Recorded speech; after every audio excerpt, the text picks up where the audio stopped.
Bem, pessoal, boa tarde. Meu nome é Caio Sérgio Rodrigues, trabalho na Mecalor e eu vou compartilhar com vocês um case da implantação e dos resultados que nós tivemos com a solução CompCenter APS da Siemens em parceria com a PS3, tá? É importante salientar para vocês que não é o objetivo aqui dessa apresentação dizer quais são os passos, o que é correto, o que não é correto numa implantação de APS, mas dividir com vocês a experiência da Mecalor no processo que nós tivemos de implantação de um APS, tá bom? Então aqui é só para seguir o protocolo, um pouquinho já tenho de conhecimento, com a minha trajetória, né? Então tenho formação em engenharia de produção, trabalho na Mecalor há aproximadamente 11 anos, mas há 14 anos eu já trabalho com o PPCT e DPCM, tá? A Mecalor tem um método de produção ruchado, então basicamente ETO e MTO. Então para aqueles que trabalham neste método, vocês vão ver muitas coisas que vocês vivenciam no dia a dia de vocês, tá bom? E a experiência que a gente tem relacionada à APS é de aproximadamente 4 a 5 anos. Coloquei aqui um vídeo institucional. Existe um mundo invisível que exige a temperatura certa, o clima ideal, o controle perfeito. E há uma empresa que há 65 anos garante esse equilíbrio. Antes de tudo, liderar a Mecalor é uma grande honra e uma responsabilidade que eu carrego com muito orgulho. Meu avô chegou ao Brasil sem nada e, com muita coragem, plantou as primeiras sementes do que viria a ser a Mecalor. Estar à frente desse legado todo é uma continuidade, é uma história familiar que me inspira a construir o futuro com inovação, mantendo vivos os princípios que nos trouxeram até aqui.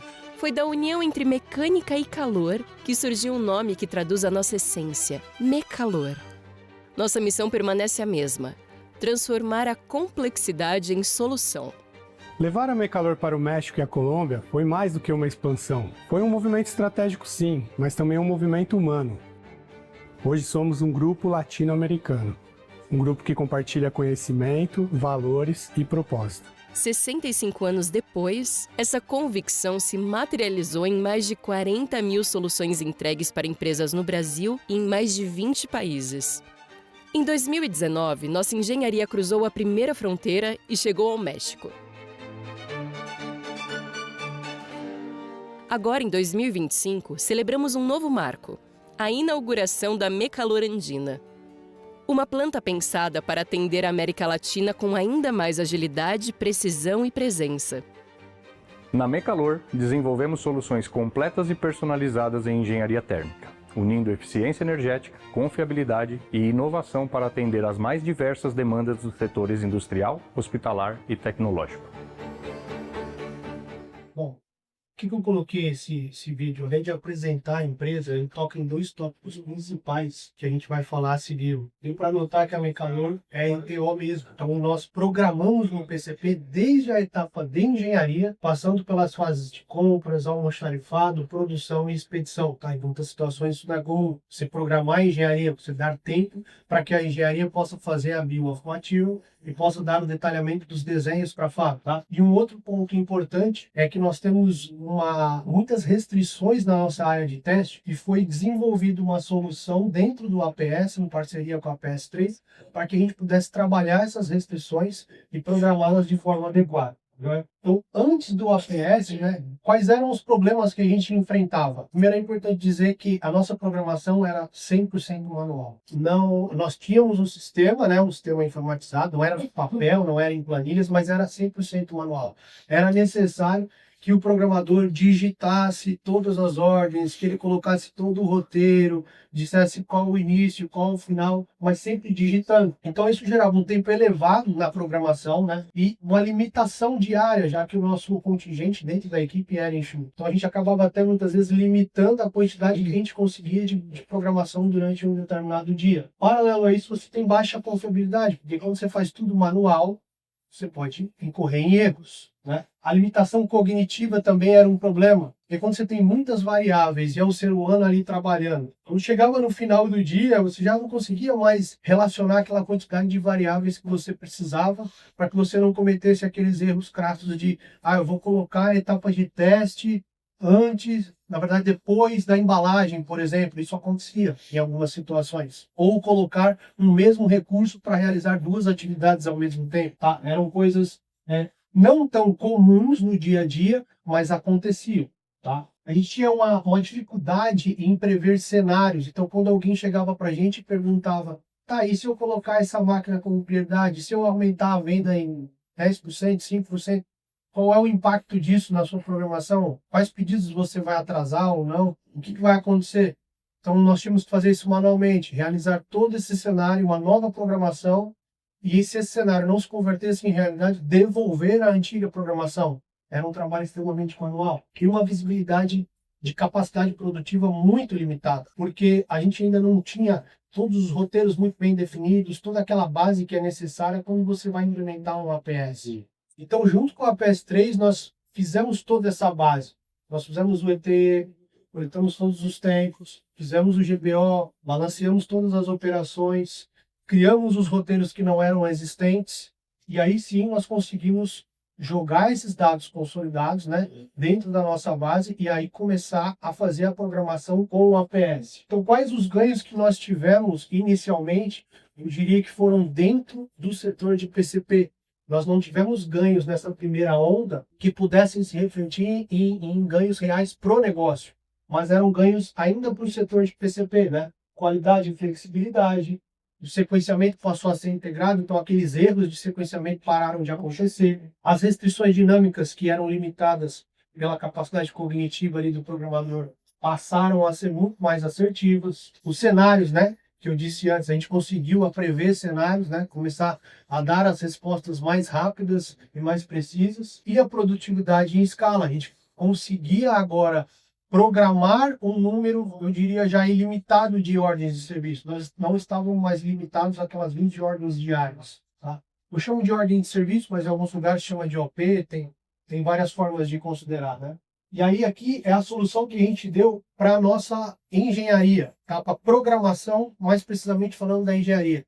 Porque quando você tem um produto engenheirado e você vende ele em 5, 10 unidades, para a engenharia é um projeto só. Mas para a fábrica são 5 ou 10 unidades. A fábrica vai ter que alocar recursos para 5 ou 10 unidades. A engenharia não. Você pode alocar um único recurso, porque é um único projeto. Então nós criamos um conceito lá que a gente chamou de OS-PHY. SOS puxa todas as outras. Então dentro do APS, ele entende que quando tem um OS-PHY puxando todas as outras, a gente consegue programar um único recurso para aquela ordem de serviço, para aquele pacote de ordem. Aqui tem um exemplo claro já, né, dentro do nosso ERP, o cadastramento muito simples, ó, em alguns segundos a gente consegue cadastrar, né, essas 4 ordens, a fazer o link entre elas, e aí você vai para dentro do APS, ó, note que inicialmente as ordens estão separadas ali, pegando vários recursos para realizar. E aí você roda a solução que foi desenvolvida, e aí ele junta todos, é o único recurso que passa a ser considerado nessa programação. O mesmo acontecia para o teste, tá? Algo muito parecido. No teste, a gente precisava testar solução que a gente vendeu para o cliente. Na hora de fabricar, eram alguns equipamentos, chiller 1, chiller 2, interligação entre os chillers, o painel de gerenciamento que vai gerenciar toda a operação desse sistema, mas no teste nós precisávamos que a solução fosse testada junto. Então, na fábrica as coisas podiam acontecer e sendo fabricadas de forma sequencial, mas na hora que chegasse no teste eles precisavam estar juntos. E o sistema precisa entender isso na hora de programar, para que ele junte tudo isso num único box e faça esse teste em um único setup. Então, nós usamos essa solução que foi desenvolvida junto com o pessoal da APS. Mesmo conceito, né? Você coloca lá a OS-PHY. As restrições são diferentes, é importante dizer isso, né? Então, o que está por trás aí foram várias restrições cadastradas, mas no fim das contas, o resultado é muito parecido. A gente consegue aglutinar essa programação para que ela não use mais recursos do que o necessário. Note que aqui eles estão separados, né? E aí, ao rodar a solução, passa a ser um único teste, tá? Ocupando um único box, um único recurso e fazendo tudo junto para testar a solução. Bom, dito isso, tá? Quais os resultados que nós tivemos pro negócio nessa primeira onda, né? Os resultados pro negócio realmente ainda não foram satisfatórios. E a gente fez essa implementação no início de 2020. O que acontece no início de 2020, ali 2, 3 meses depois da pandemia? E nós ficamos o período todo de pandemia parados, nós paramos, né, essa operação, né? Nós iniciamos a implementação, começamos a colher os primeiros resultados e aí paramos, porque não era mais uma prioridade da empresa, a prioridade era outra. Nós tínhamos prioridades maiores até de sobrevivência naquela ocasião. E nós retomamos depois para essa, que a gente chama da segunda onda. O que a gente notou? Que o nosso modelo de programação, nós programávamos as ordens, fechávamos aquela programação do mês e naquele início, parecido com o E tem o destino, a rota foi traçada e à medida que você vai caminhando, podem acontecer desvios e nós não recalculávamos esses desvios. O resultado que a gente tinha era quase sempre diferente do que a gente imaginava no início, né, do processo. O que nós fizemos? Nós implementamos um processo de SNOE. Então, esse sistema, né, esse OpCenter fez com que a gente enxergasse a necessidade de implementar um processo de SNOE, que nada mais é do que uma reprogramação sistematizada, com critérios bem definidos, para que a gente consiga colher os resultados corretos. Então, na analogia com o Waze, nós passamos a recalcular a rota à medida que a gente encontrava desvios, mas querendo chegar sempre no mesmo destino. No fim das contas, o destino era entregar para o cliente o equipamento no prazo, com o custo que foi previsto. A quantidade de ordens de serviço também reduziu significativamente. Tá, mas o que foi preponderante para que a gente conseguisse fazer esse trabalho? Nós conseguimos, em colegiado, definir com toda a diretoria, com todas as diretorias, um critério para quais OS seriam priorizadas nesta reprogramação. Os critérios foram baseados em impacto em faturamento, margem, custos extras, imagem da empresa e liquidez. Então, para o programador realizar essa reprogramação dele, ele não precisa mais pedir o amém de ninguém, ele não precisa ir no comercial e conversar com o cara do comercial da área industrial ou da área farmacêutica, porque a gente já sabe que cada um deles vai falar, a minha é prioridade. Então, com esses critérios, a prioridade fica clara para todos, é uma prioridade da organização e nós conseguimos jogar esta prioridade para dentro do APS. Então, ele entende qual é a ordem de serviço que tem mais pontos e, a partir daí, ele programa ela como prioridade, já que a capacidade é restritiva. Com um outro ganho que nós tivemos foi o IPI, de 10.5 para 5.9. Então, esses resultados foram resultados pro negócio. Tá? Tem outros resultados que nós tivemos, reduzimos lead time, nosso índice de pontualidade subiu em torno de 40%. E agora a gente entende que com essa programação que a gente faz semanal, é possível entrar no nível diário. Né? Então, eu trouxe até aqui uma visão futura, né? A gente talvez colocar um MES, que é uma outra ferramenta, né? É uma outra solução que existe dentro da plataforma das linhas, para que a gente possa fazer essas correções de rota já no nível diário.